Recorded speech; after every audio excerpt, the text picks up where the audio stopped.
Azərbaycan dilində, türk dilində və fransız dilində bu günlər bir neçə dənə ifadə gələcəkdir. Həmin ifadələr türk və Azərbaycan dilində bir-birinə çox yaxın olduqları üçün mənim diqqətimi dəhşət cəlb eləyibdi. Onun üçün də o ifadələri mən deyəcəm sizə.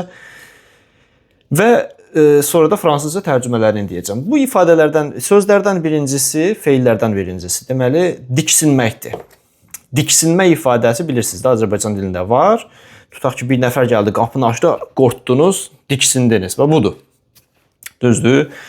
Amma bunun maraqlı tərəfi odur ki, türk dilində bunun t ilə olan versiyası var. Tiksinmək, tiksinmək. Tiksinmək o deyil də, belə atlanmaq, qorxub atlanmaq demək deyil. Bir şeydən iyrənməkdir. İyrənmək. Şurası ki, türk dilinin özündə də iyrənmək sözü var zaten. Ben bir şeydən iyrəniyorum diyebilirsiniz. Veya ben bir şeydən tiksiniyorum da diyebilirsiniz. Yəni tiksinmək nifrət eləmək kimi bir şeydir türk dilində.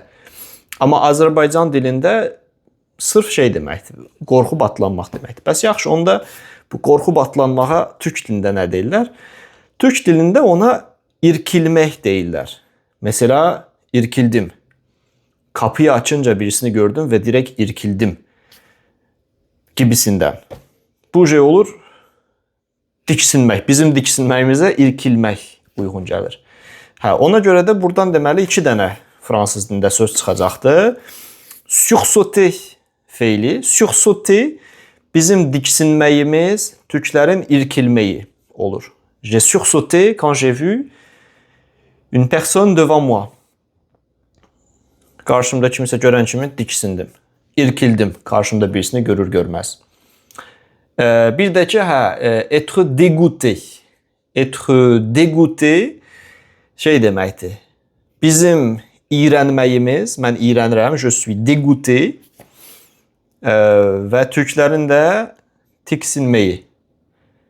Bax belə, bu yaxın tələffüzlü, fərqli mənalı sözlər o qədər dərin problemlərə gətirib çıxarda bilir ki, əgər yəni siz hər iki dildə, türk, Azərbaycan dilində tərcüməçilik edirsinizsə, bu sözlərin ən azından fərqini bilməlisiniz. Çox önəmlidir. Yəni dəhşət önəmlidir və təhlükəlidir.